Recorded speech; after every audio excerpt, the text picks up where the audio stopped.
Hello, and welcome back to our channel. Today, we will be talking about organic chemistry, particularly aromatic compounds. Before we start, make sure to like, comment, share, and subscribe so you don't miss any of our fun educational videos. We have previously talked about what organic chemistry is, but let's recap. Organic chemistry is a branch of chemistry that focuses on the study of carbon-based compounds, typically involving carbon-hydrogen, CH, bonds.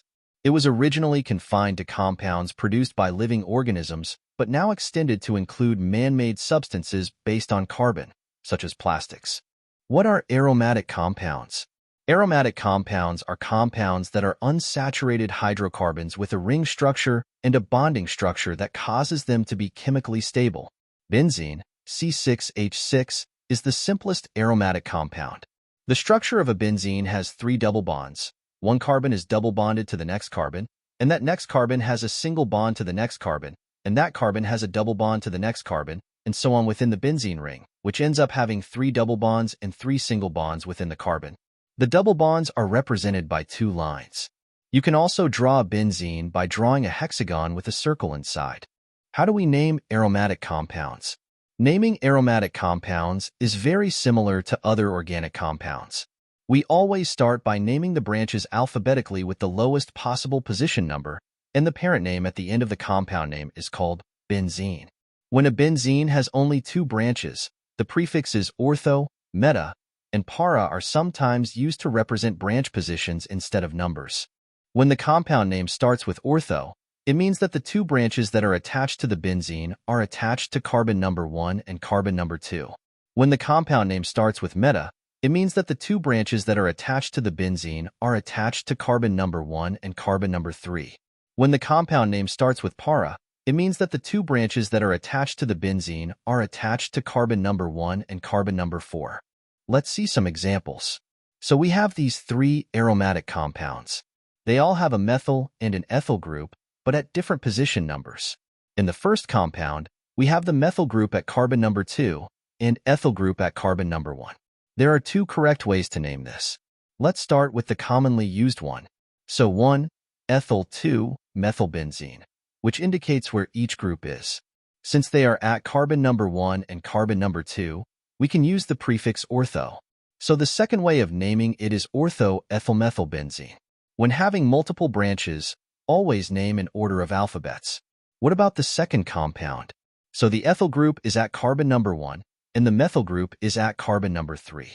The first way of naming is 1-ethyl, 3-methylbenzene. The second way of naming is meta-ethylmethylbenzene. Both are correct. What about the last compound? The ethyl group is at carbon number 1, and the methyl group is at carbon number 4. The first way of naming is 1-ethyl, 4-methylbenzene. The second way of naming is para-ethylmethylbenzene. Both are correct. Now what if the benzene is attached to another carbon chain containing double and triple bonds? If benzene has multiple branches that include alkyl groups, non-carbon elements, halogens, or hydrocarbon chains that have 5 carbons or less attached to it, then benzene will be the parent chain. The branches will be assigned position numbers alphabetically. If benzene is attached to functional groups with higher priority, double and triple bonds, or hydrocarbon chains that have 6 carbons or more, then benzene becomes a substituent. When benzene is the substituent, we use the name phenyl. Let's see some examples. So we have 3 aromatic compounds. We have to name 2 of them and draw one. Take a look at the first one. It's a benzene with a methyl branch. Let's number it. Since it only has 1 branch, it is very easy to name. So we put the branch name followed by the parent chain name. So the name is methylbenzene. The second one is a bit more complex. We have a benzene that is attached to another hydrocarbon. Let's number the hydrocarbon chain.